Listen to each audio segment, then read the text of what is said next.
Why do the good die young?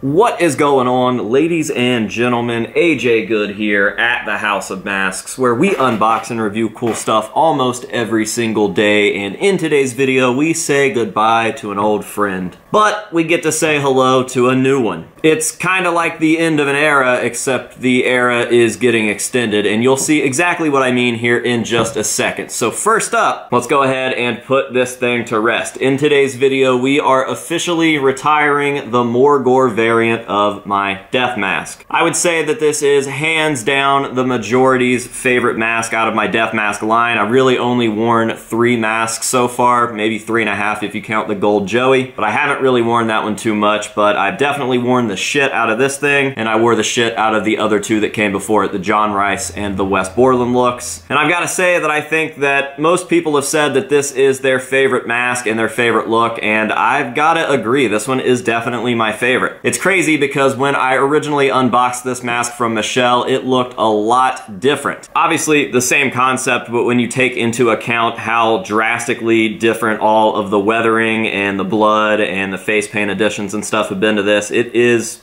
pretty different than what it looked when I opened it. I absolutely love this thing. I fell in love with it the second that I unboxed it from Michelle. I love the idea that Michelle and I had with this piece, and it just means a lot to me, especially after being used for such cool things. So I'm just shooting this video to officially retire it and to say goodbye, and yeah, it won't be worn anymore. Lots and lots of good memories in this thing. Everything from throwing a show with Sid Wilson here in my hometown to going and getting tattooed by Paul Booth with this mask. This thing has been through a lot, it's seen a lot, it's been to many different states, shows, all that good stuff, and it just started to kind of fall apart, and the more that I fixed it, the worse that it was getting, so I've decided to retire it officially and just keep this one put up. I'm actually really happy with the way that it looks right now too, so that was another deciding factor. I didn't want to keep pushing this and potentially break it beyond repair, or push it look-wise and end up with something that I wasn't quite digging. So I figured now would be the time to just go ahead and put this thing away, and I'm very happy with it. So shout out to Michelle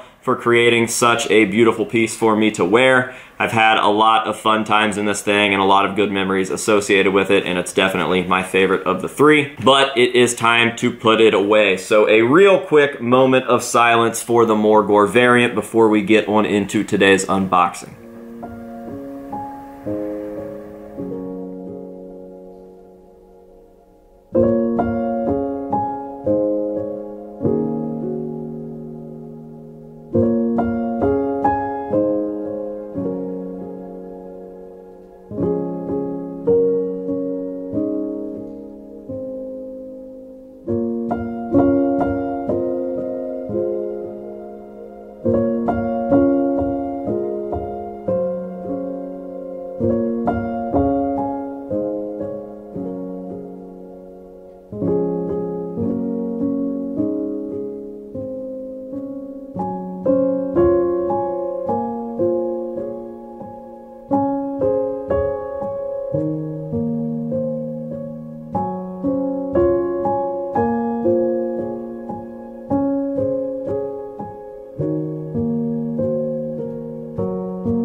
Now, with the retirement out of the way, we have yet another package here from Michelle Morgor, and I am excited to see what is inside. In fact, I already know what's inside, and if you guys follow Michelle, you've probably already seen this too, but it had to be done, and here is the unboxing. So let's go ahead and take it out and take a look. Michelle was stoked to do this, and she came through in a very, very timely manner, so slowly but surely get it out of here. All right, here we go. I am going to, as always, give you guys the first look at this piece, and what we have here is the V2 of the Morgor Death Mask. That is right, I just couldn't let this look go yet. I'm still attached to it, I'm still having fun with it, I still love it, so even though I had to retire that mask, I figured, you know what, fuck it, I'm making the rules here. I'll just do a V2, and we'll see how this one ages and breaks down and just naturally changes, and hopefully it's half as cool as what the first copy did. So this thing starts its new life with me now. Hard to say what sorts of experiences I will have in this thing, and I think that it's really cool that I can take my biggest love, which is masks, and have them associated with so many good memories. Things like I just listed earlier, the show with Sid Wilson, Pale Fest, different concerts, stuff like that. All that I think about when I see these masks are those good memories that I have. So this just gives me hope for the cool memories that are going to come in the summer of 2023. Now, I will go ahead and do a side-by-side so you can see kind of what this mask originally looked like when it was new. It did look a lot cleaner, a lot brighter, something like this. Now, it's got its fair share of blood and face paint and all that good stuff on there. But yeah, this is the new guy. Gotta get it strapped up, and then it's showtime. It's ready to go. I am super excited, absolutely love these things, and I guess I really haven't taken a good look for myself, so let me turn this around, kind of do a bit of the hokey pokey and take a look for myself. Yes, this is beautiful. Michelle's work is just untouchable. The textures that she does and the techniques that she uses to accomplish the stuff that she does is just amazing. And that's because she was a long-time haunt SFX artist. She was doing special effects and makeups for haunt actors, and she wanted to do makeups that would change as the actors started to sweat and kind of take on natural wear and tear from their surroundings of being in a haunt. It's not a clean place. Typically, haunts are pretty hot, and they are dusty, and they are dirty, and you're constantly rubbing up against walls and other props. So she wanted to do paint jobs on people that would change and look right as they changed throughout the night. She explained that to me when I was talking about how cool this mask was and how cool it was to watch it change. It didn't get worse, it got better. She says that she's always painted stuff like that for that reason, and I've got to say, that's pretty fucking awesome, and it clearly does the trick. So here it is. This is the new V2 Michelle Morgor Death Mask. Again, I've got to get it strapped up, so I'll probably do that real quick before I give you guys the close-up shots, and that is how we will end today's video. So one last huge thank you to Michelle. Thank you, thank you, thank you, thank you, a million times thank you. You are an absolute saint. I am so happy to call you my friend, and I just can't wait to see you again. So, Palefest 2023. Guys, make sure to go check out Michelle's stuff. I will be dropping all of her information down below. Show her some love. Let her know that the House of Masks sent you,